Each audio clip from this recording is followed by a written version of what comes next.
Hello, hello, and welcome to Shatter Our Souls with Novaria. Now, today we are tackling the last of the main races in Tier 3, Ronnie's section of the game. Now, I admit, 100%, that the races are becoming a little bit tedious. They're a little bit longer than I would have ordinarily liked.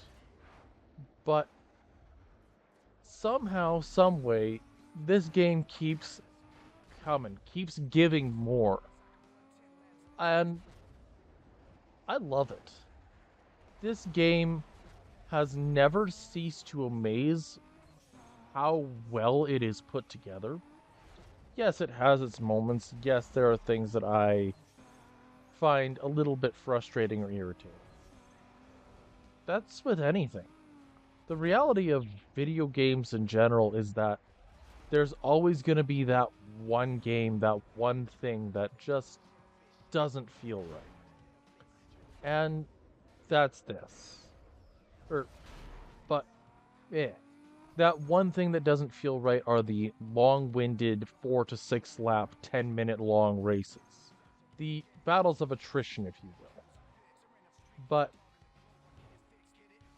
despite all of that, despite the length of the races in the latter section of the game, Need for Speed Most Wanted has consistently shown why it has maintained legendary status throughout the racing community for the last 20 years.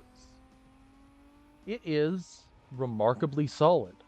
Each and every time I boot this game up, I am enthralled with the world as a whole.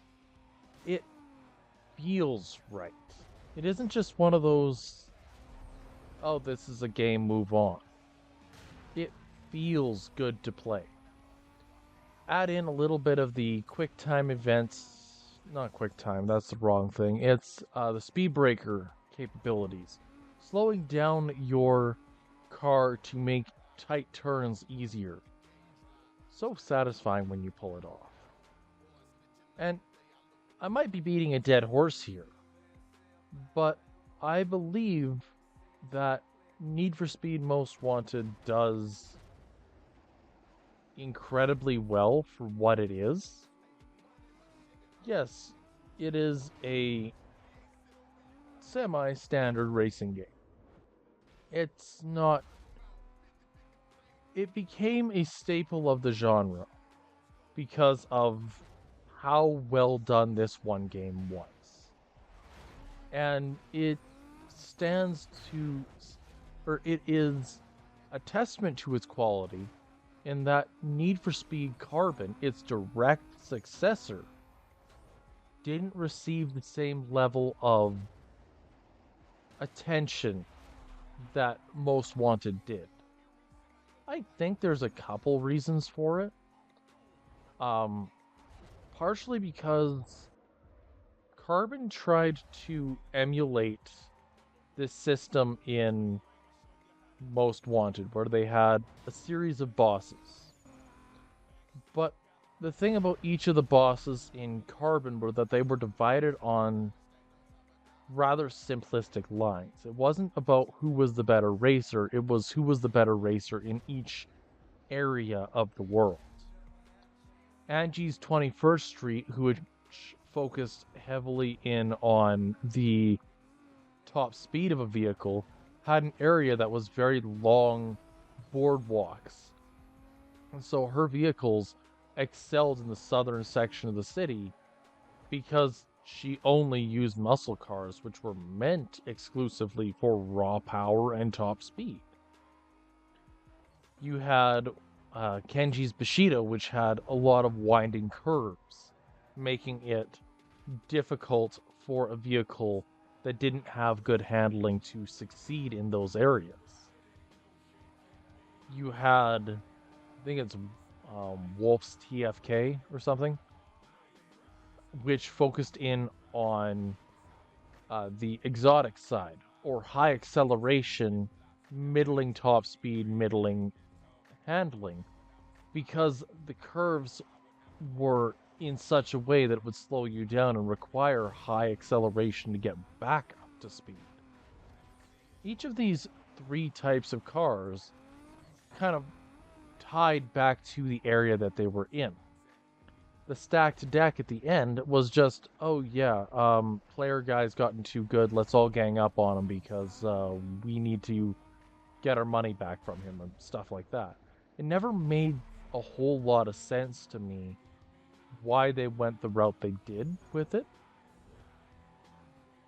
Whereas the Blacklist, okay, there's 15 racers. That's give or take 4 times more than what the bosses in the first or in Carbon had.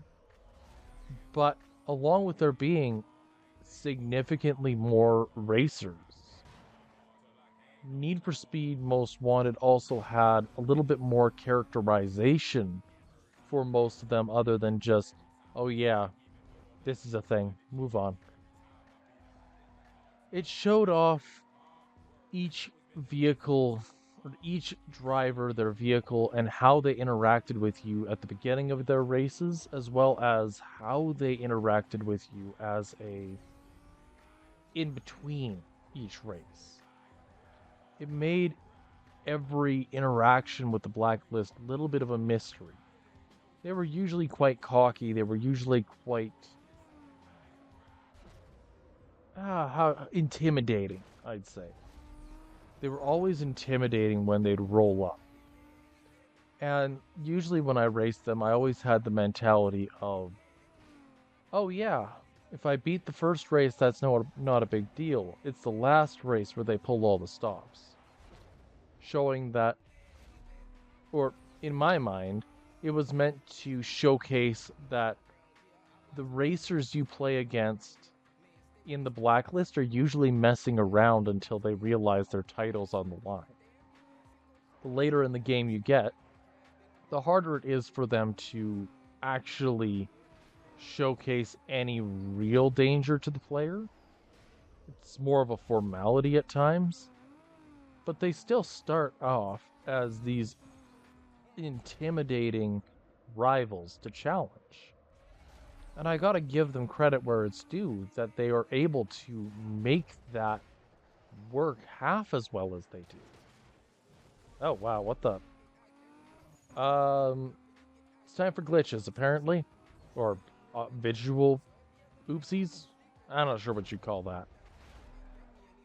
Anywho, do you agree with my summation? Do you think I'm just rambling? Tell me in the comments below.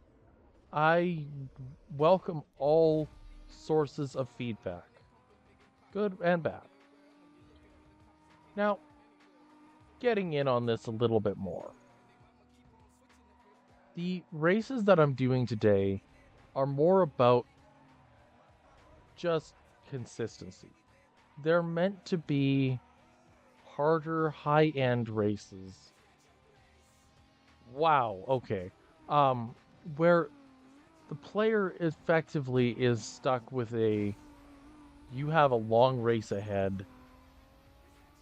You need to know what you're doing for the entirety of it, or things aren't going to go your way. That's the long and the short of it. Now, I have, at the start of this video, 5 races left before I'm challenging Ronnie next week.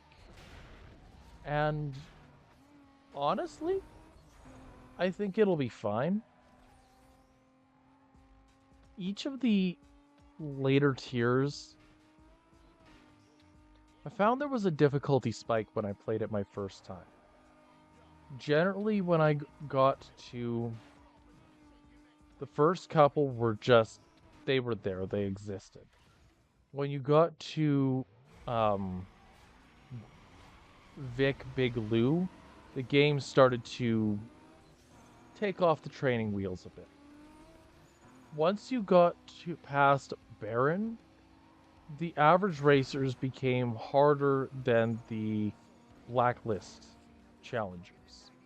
And that became a relatively standard statement, as up until about Blacklist number 4 or 5, most of the time it was pretty reasonable to get through most of the challenges. By the time you hit Blacklist number 2, there is a difficulty spike. The last section of Blacklist numbers 1 and 2 are incredibly hard by comparison to the prior ones. They don't like the idea of losing. This is something that comes up a few times in the messages you receive from the other racers and other individuals from within the game, are that they've rigged things in the favor of the Blacklist racers. They're the best there is, right? Of course they're going to be the best. It's not their fault that a semi-truck drove in front of you, right? But they've, as I stated, they rigged things in their favor. Knowing that and knowing how the world itself functions, it is a pretty fair statement to say that the last couple, Bull and Razor, are terrified. They've seen, over the span of what would have been probably about a month in game, the player character, or you, blitz through the entire Blacklist one by one, showcasing high speed, showcasing versatility, new vehicles, a drive to reach the top, and a little bit of, you show every single feature that these guys would fear. And so by the time Blacklist number 8 shows up, they're buckling down and saying, no, we need to make sure that this guy doesn't make it to us. We have this set up for a reason. We are safe. Razor and Bull are scared. And I don't think that's without just cause. It's one of those small details that if you're just playing through the game, you might not catch. But I think it makes a lot of sense and adds a little bit more depth to the world of this game. The characters are featured in a way that make them seem unique. Give them something more than just a power level, so to speak. As an individual who has priorly watched a lot of anime, I always found it irritating when they'd assigned a number to a character. Like, oh, this character is so-and-so strong, and you're such and such over here. They don't really do enough with it to justify it most of the time. Say, oh, this character's stronger than this character. It's just, oh yeah, slap a number on it and move on. Need for Speed, if you were to slap a number on it, you'd be talking about their cornering potential. You would be talking about their acceleration, their top speed. And each of these statistics would paint a more realistic picture than just, they are this strong. Video games, and in general, I've always found have a unique way of going about a lot of this. Because if you look at, I'm going to pick on Street Fighter here. If you look at Street Fighter, there is a definitive tier list in Street Fighter 2. This has been agreed upon based on everybody's experiences playing the game. And most of them have come to some degree of understanding that there are matchups that are in the player's favor, matchups against the player's favor, and so on and so forth. You know what you're doing. If two players of equal skill go into a battle, who would win? That is the essential question here. And video games aren't balanced. They never have been and they never will be. And, I mean, that's fine. Video games are video games. But to compare two vehicles in Need for Speed that are designed to work in different ways, showcases a level of dedication to your game that a lot of people I don't think would pick up on most of the time. Are the differences subtle at times? Absolutely. But there are some where the differences are extreme. When I was going through the challenge series of Need for Speed Most Wanted here, I remember when I got to, I think it was like number 35 or something, and they started giving me the Lotus Elise. I went from absolutely getting demolished by these time trials to running through it in 30 seconds flat because the vehicle I was using was that much better, that much more superior than most of the other vehicles in the game up to that point, that it became a breeze. I don't believe that the Lotus Elise is the strongest car in the game, but I do believe that the Lotus has a leg up on a lot of the competition as far as how it functions within the game. Because when you take a car, give it some decent overall stats, and then ramp up the handling to the point where you can make any corner with ease, it becomes a very different beast than a lot of the other vehicles out there. And so you could say the same thing about a couple of vehicles. The Mercedes-Benz SLR McLaren and the Carrera GT are the other two that have absurd stats in one area or another. One being the top speed, highest in the game, and the other being the highest acceleration in the game. These vehicles are designed with the mentality of these are the pinnacles of this particular area. They planned around it. Most vehicles are going to fall into one area or another. But just because a car or a character or whatnot falls within the or a certain stat bracket doesn't mean it's the best. A good way of looking at it would be, I suppose, we're gonna poke at the Lotus Elise for a moment. Yes, it has the best handling in the game. And all the power to it, right? But it having the best handling in the game means that it's going to excel on sprint races in circuits, theoretically, but is going to potentially be demolished in drag races. Just because where it excels, it has to fall behind in something else. At least for a balancing perspective. Because it excels so much with its handling, it falls behind in the other areas, such as its top speed. Personal opinion.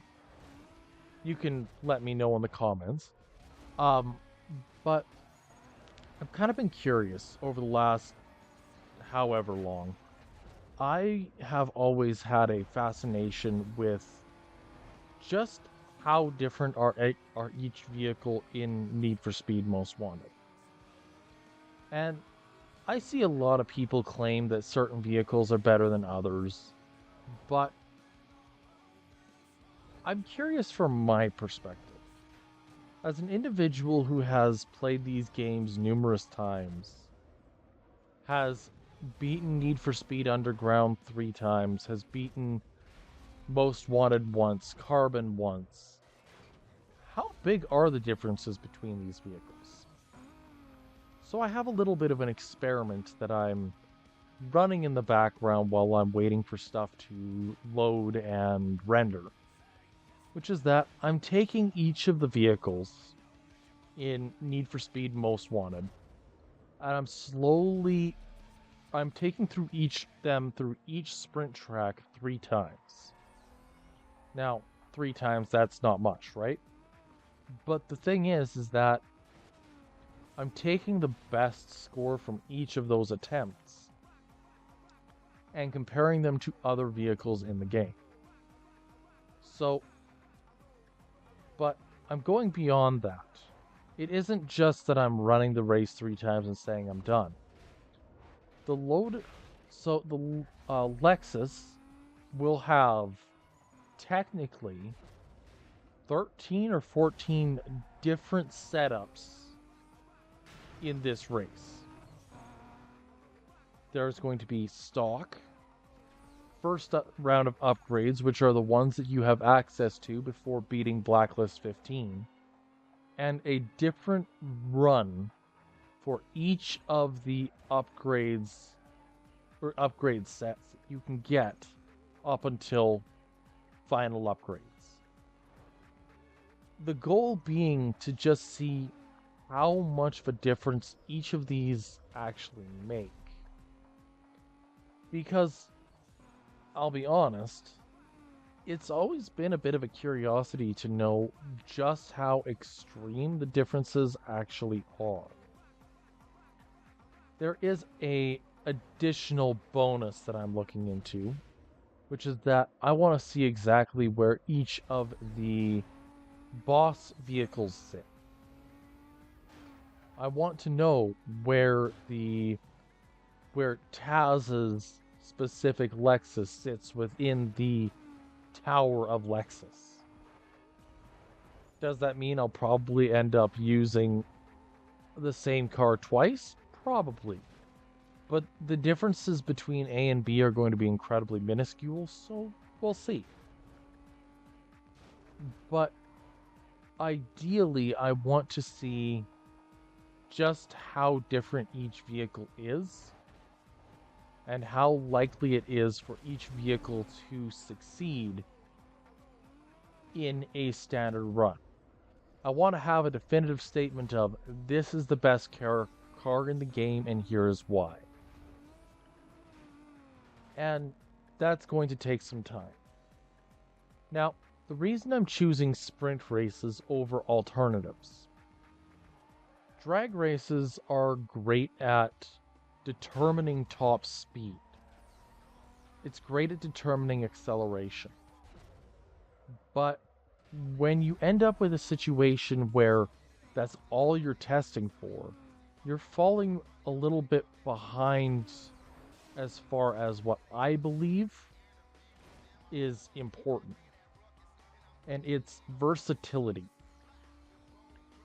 If you find the single best vehicle in the game and say, okay, cool, this car has the best balance of top speed and acceleration, this is the best car. Without considering what handling can do, you're kind of missing the point. Likewise, if you can if you do the exact same thing but in the opposite, where you're focusing exclusively on how well can it handle curves, you're not doing yourself any favors. If you're doing a 50 or a 10 lap race on every single circuit race, and then saying, oh yeah, this car is better than this car because it made this race constantly, that's not going to give accurate results either. By doing sprint races, my goal is to have areas like this, which are long straightaways, followed by some tight curves and whatnot. Get a good mix of terrain to show off just how each vehicle handles each area of the game. I don't want to have a one-size-fits-all mentality. Thus, doing sprint races reduces the risk of, oh yeah, I'm struggled with this one section in one race with 5 out of 20 cars.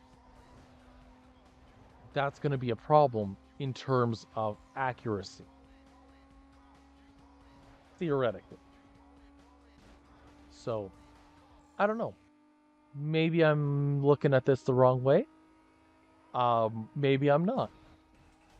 I'm just kind of going by the what would work best. I don't have access to drift races or anything like that to test handling properly. So this is really the best I can offer or do, given the circumstances I have, is just try it out, see what happens. And that kinda sucks, but is probably a good thing. Anywho, we're rounding in on the end of the 4th out of 5 races for today. And I'll be honest, these guys are really struggling for what I was expecting out of them for today. I was hoping that they'd be able to hold their own just a little bit better. But c'est la vie. It is what it is. Ooh, geez, that car went flying. When your car can hit a cement truck with enough force that it lifts up the back end and sends it flying through a wall, you might be speeding. That is something that I think they overdid in Most Wanted, is the domestic terrorism. The idea that the player is effectively running around committing atrocities throughout their visit to Rockport over, admittedly, something that was very frustrating, terrible for the player. Your player is still going very out of their way to make the people of Rockport suffer for Razor's actions. And I know it's a video game, I know, but it really makes me question whether or not I'm the good guy or the bad guy. I'm pretty sure I'm the bad guy in some capacity. Like, I am the bad guy. That is not a question. I am not somebody who is doing what I'm doing in this game for a moral reason. I'm doing it to get revenge. And are you the lesser of two evils?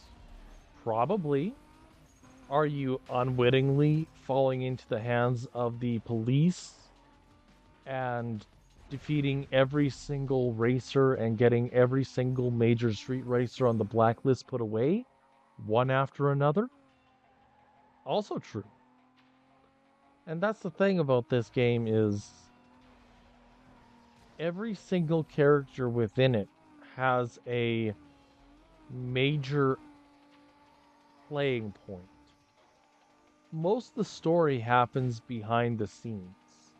They don't explicitly say, oh yeah, by the way, this racer is better than this racer and here's why. They give you a, oh yeah, this racer disappeared because the police picked him up after you defeated them. I wonder why. It never registers that you yourself aren't, well, it registers that you yourself aren't necessarily doing what you're not necessarily doing what you're doing to the people and the other racers explicitly. It's a side effect of a deal between Mia and what's his name? Cross. But it is something of note. Anywho, lap 2. Hoofty. These guys are getting a little bit aggressive today, I think. It's a little disappointing, but not the end of the world. Got a 2-second lead. And this is kind of what I'm getting at when I was talking about areas that I might struggle with. Every vehicle is going to have to take these wonderful loop-de-loop back and forth type sections. They are meant to be there for a reason. They test the handling of a vehicle. If a vehicle has poor handling, they struggle in that particular area. And that's just the reality. That isn't anything that can be changed. But knowing it is half the battle, right? Right. Anywho, um, with all of this being said, starting up next time, we're going to start by taking down Ronnie. And depending on whatever time I may have left, I am going to potentially handle the police chase milestones at the exact same time for Bull, just because I'm excited to see the end of the game and I want to actually show off the entirety of the game, preferably before 2025. And that's a little bit of a tough one. What do you think on this idea, this plan? Do you think that this is... Are you like me and still think that this Lexus can actually do it?